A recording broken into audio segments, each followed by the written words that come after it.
Friends, welcome back to my channel Gyan Sankalp. तो friends, मैं ये आपको राजस्थान आरपीएससी का जो एग्ज़ाम हुआ था उसकी क्वेश्चन पेपर सॉल्व करा रहा हूँ। उसका पार्ट 1 मैंने ऑलरेडी अपने चैनल पे डाल रखा। 50 क्वेश्चन मैं पिछली क्लास में करा दी थी। आज 51 से कराने वाली हूँ। ये जो क्वेश्चन है काफ़ी इंपॉर्टेंट है। ये अदर एग्ज़ाम, अगर आपका सब्जेक्ट पॉलिटिकल साइंस है तो किसी भी एग्ज़ाम में आपको काफ़ी हेल्प करने वाला है। अगर आप असिस्टेंट प्रोफेसर का किसी भी स्टेट का देना चाहते हो, या पीजीटी देना चाहते हो, टीजीटी देना चाहते हो, तो उसके लिए हेल्पफुल रहने वाला है। तो आज हम स्टार्ट करते हैं। फ्रेंड्स, अगर पहली बार चैनल पे आए हो तो प्लीज़ चैनल को सब्सक्राइब कर लेना और अपने फ्रेंड में शेयर भी करना। तो स्टार्ट करते हैं 51 क्वेश्चन से। अगर पहली वीडियो नहीं देखा है आपने तो प्लीज़ आप उसे भी देख लीजिए। 50 क्वेश्चन मैंने पिछले क्लास में करा रखा है। तो स्टार्ट करते हैं। पहला क्वेश्चन है आज की क्लास का, निम्नलिखित में से किस संवैधानिक संशोधन अधिनियम द्वारा, ये ऑफिशियल आंसर की है उसे ही मैं करा रही हूँ, अधिनियम द्वारा भारत संविधान के अनुच्छेद 19 के खंड 2 में युक्त निर्बंध शब्द अंत स्थापित किए गए हैं। तो ये पहला में, ठीक है, पहले संवैधानिक संशोधन। अगला क्वेश्चन है 52 क्वेश्चन, जैसा कि भारत के संविधान के अनुच्छेद 37 में उल्लेखित है, राज्य के नीति निर्देशक तत्व देश के शासन के मूलभूत हैं। तो option number first is right answer. अगला है, निम्नलिखित में कौन सा शब्द भारत के संविधान के अनुच्छेद 51 क 6 में दिया गया है जिसमें से नहीं है? तो 3 है और 1 नहीं है। तो उसमें पशु नहीं है, वन, झील और नदी है। अगला, ऐसा अन्य राज्य क्षेत्र जो भारत के राज्य क्षेत्र में समाविष्ट है किंतु भारत के संविधान की प्रथम अनुसूची में विनिर्दिष्ट नहीं कहलाता है? संघ राज्य क्षेत्र। Option number third is the right answer. अगला है, राज्य विधानमंडल निम्नलिखित में से भारत के संविधान के किस अनुच्छेद के अंतर्गत राज्य की आकस्मिक निधि स्थापित करते?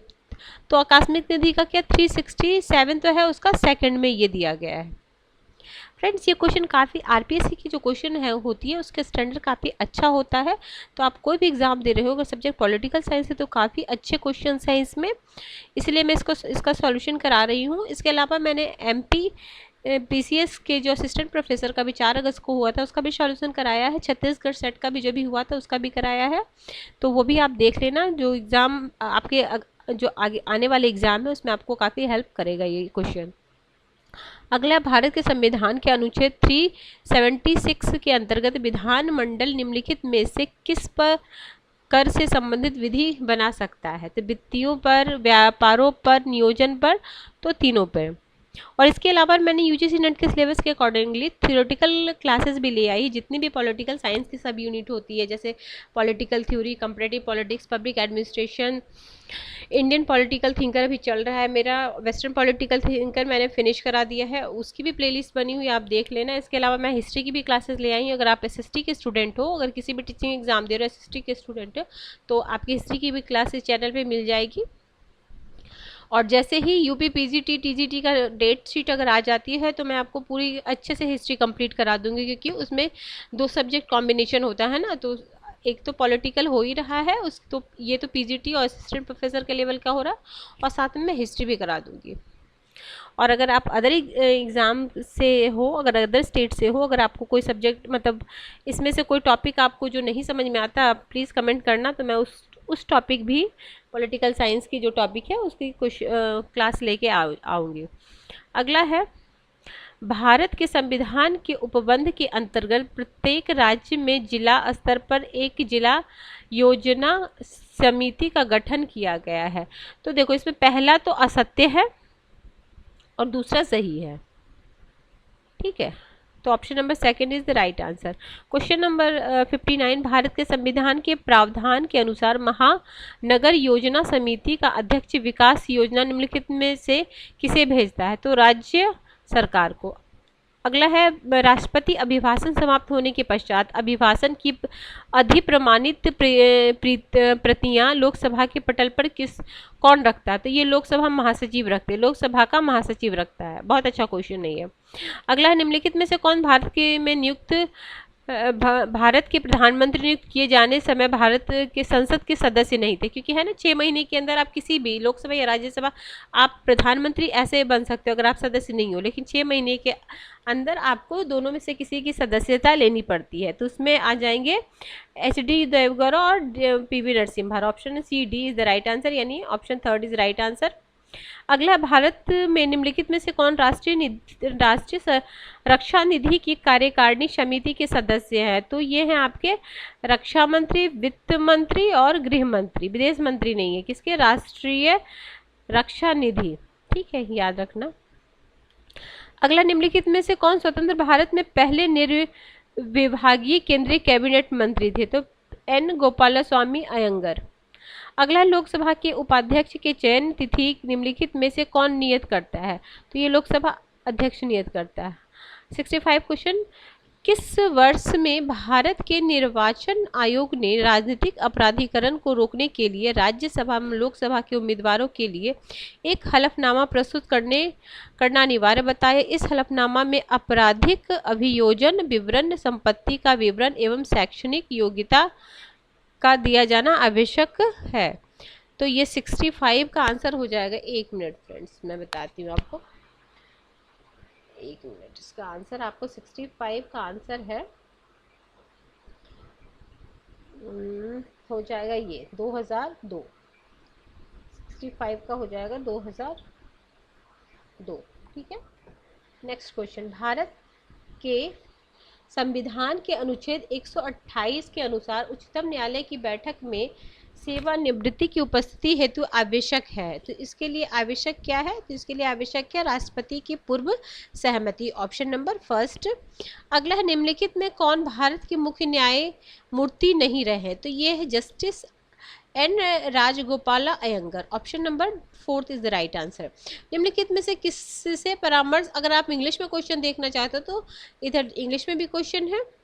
निम्नलिखित में से किसे परामर्श करने के पश्चात भारत का राष्ट्रपति किसी न्यायाधीश का एक उच्च न्यायालय से दूसरे उच्च न्यायालय को अंतरित करता है? तो ये भारत का मुख्य न्यायमूर्ति से। अगला क्वेश्चन है 69 क्वेश्चन, भारत के उच्चतम न्यायालय ने निम्नलिखित में से किस दिनांक को IG गोलकनाथ एवं पंजाब राज 1967 को अपना निर्णय दिया? देखो कितना मतलब डीप क्वेश्चन पूछ रहा है। तो ये हो जाएगा 27 फरवरी 1967। बोले ना उस वहाँ के क्वेश्चन थोड़ा सा लेवल अच्छा होता है। अगला है, भारत के उच्चतम न्यायालय द्वारा SR मुंबई बनाम भारत संघ 1994 भारत में दिए गए निर्णयों से संबंधित निम्नलिखित कथनों पर विचार कीजिए। तो इसमें दिया गया था ना, ये होगा क्या है क्वेश्चन नंबर फर्स्ट, सही हो जाएगा ये वाला। अनुच्छेद 356 के द्वारा राष्ट्रपति को प्रदत्त अधिकार एक सशर्त शक्ति है, यह अत्यंतिक नहीं है, ठीक है। और दूसरा बोला था अनुच्छेद 61 में अधीनस्थ के उद्धृत न्याय समीक्षा नहीं, तो ये गलत है, केवल ओनली फर्स्ट इज राइट। अगला है, उच्च न्यायालय के किसी न्यायाधीश को सेवानिवृत्ति के पश्चात नियुक्त किया जा सकता है? तो उनको कहाँ कहाँ नियुक्त किया जा सकता है? तो 71 में हो जाएगा उन्हें हर जगह। देखो, किसी विश्वविद्यालय के कुलपति के रूप में भी, राजदूत के रूप में, राज्यपाल के रूप में, सरकार द्वारा गठित समिति के अध्यक्ष के रूप में। तो ABCD सब सही हो जाएगा। अब ये राजस्थान से रिलेटेड क्वेश्चन है, राजस्थान के स्टूडेंट ज़्यादा अच्छे से जानते होंगे। राजस्थान निम्नलिखित में से कौन से राज्यपाल डुंगरू कॉलेज बीकानेर के प्राचार्य थे? तो डॉक्टर संपूर्णानंद। अगला, राजस्थान के निम्नलिखित कार्यवाहक राज्यपालों के कार्यकाल को क्रमानुसार, तो ये क्रमानुसार ही सजाया गया है। तो ABCD फर्स्ट आंसर सही है। निम्नलिखित में से कौन एक मंत्री के भार साधन में एक या अधिक विभाग समानुदेशित करके मंत्रियों में राजस्थान सरकार के कार्य का आवंटन करता है? तो राज्यपाल मुख्यमंत्री की सलाह से, राज्यपाल मुख्यमंत्री की सलाह पे, option number first is right answer. Next question, Rajasthan विधानसभा के प्रक्रिया तथा कार्य संचालन संबंधी नियमों के अनुसार निम्नलिखित में से कौन मंत्री की परिभाषा के अंतर्गत आते हैं? तो ये इसमें हो जाएगा ये राज्य मंत्री परिषद का कोई सदस्य, फिर है राज्य मंत्री, फिर उपमंत्री, ठीक है। डी को एलिमिनेट करना था। क्वेश्चन नंबर 76, भारत के संविधान के किस अनुच्छेद के प्रावधान के अंतर्गत राज्यपाल किसी विधेयक को राष्ट्रपति के विचार के लिए आरक्षित रख सकता है? तो 200। ठीक है अनुच्छेद, ठीक है। राजस्थान विधानसभा के प्रक्रिया तथा कार्य संचालन संबंधी नियम के अनुसार लोकहित के किसी विषय पर चर्चा पर प्रस्ताव की सूचना लिखित रूप से संबोधित करते हुए निम्नलिखित में से किसे दी जाएगी? तो ये विधान सभा सचिव को, ऑप्शन नंबर सेकेंड।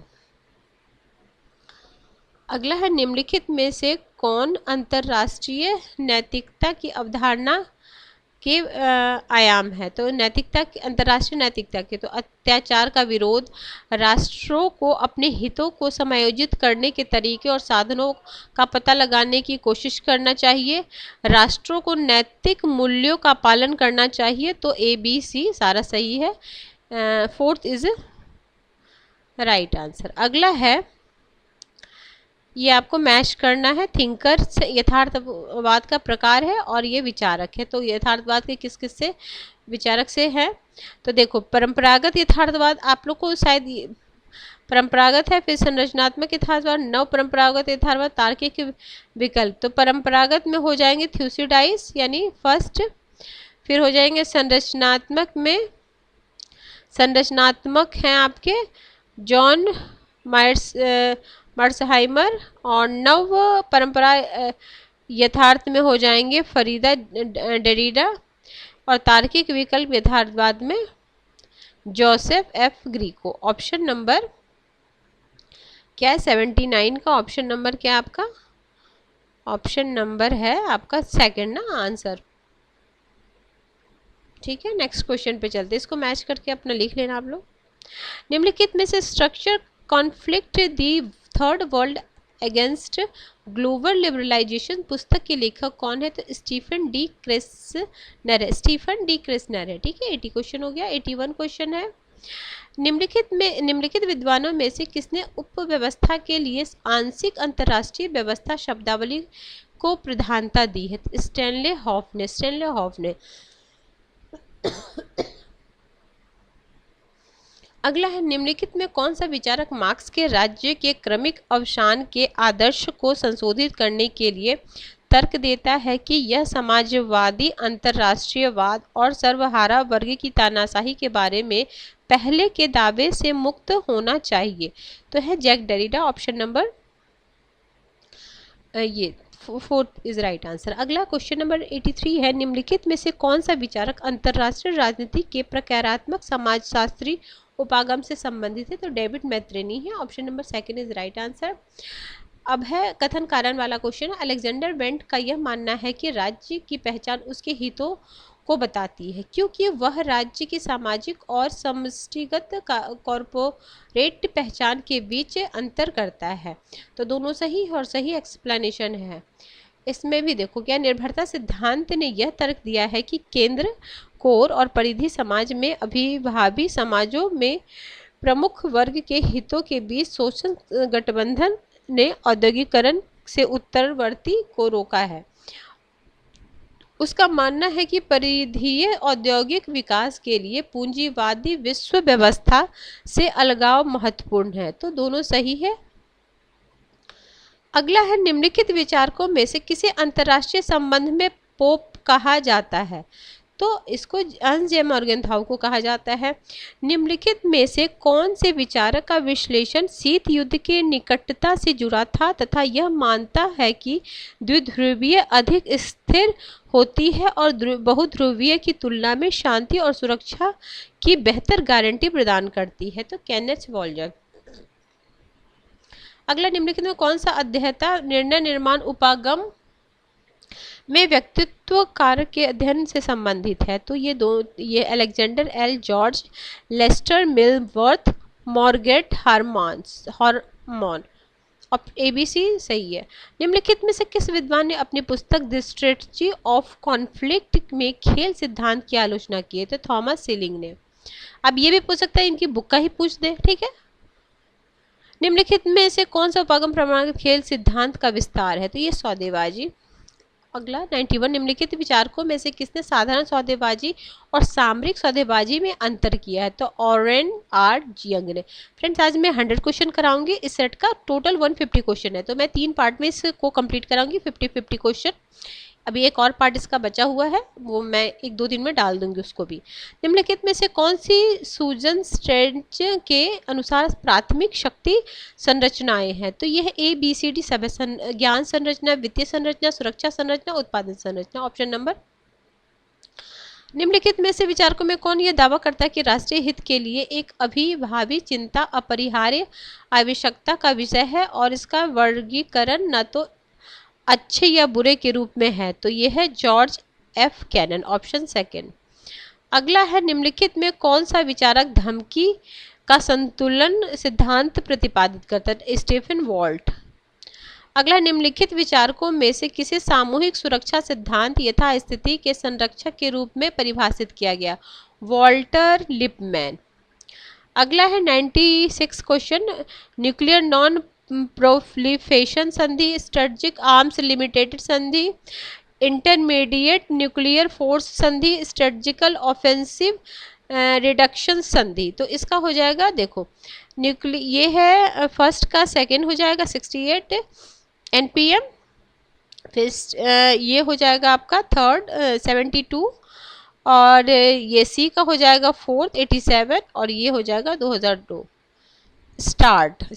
ठीक है, ये आता ही है, ये बहुत ही इंपॉर्टेंट है, हर एग्जाम में आता है। इसको प्लीज़ आप सबको, ये 12th क्लास के जो NCERT बुक उसमें भी अच्छे से दिया गया है, और ऐसे इंटरनेशनल पॉलिटिक्स में तो ये मतलब इम्पॉर्टेंट पार्ट है, इसको आप प्लीज़ एक जगह लिख के ही रख लीजिएगा।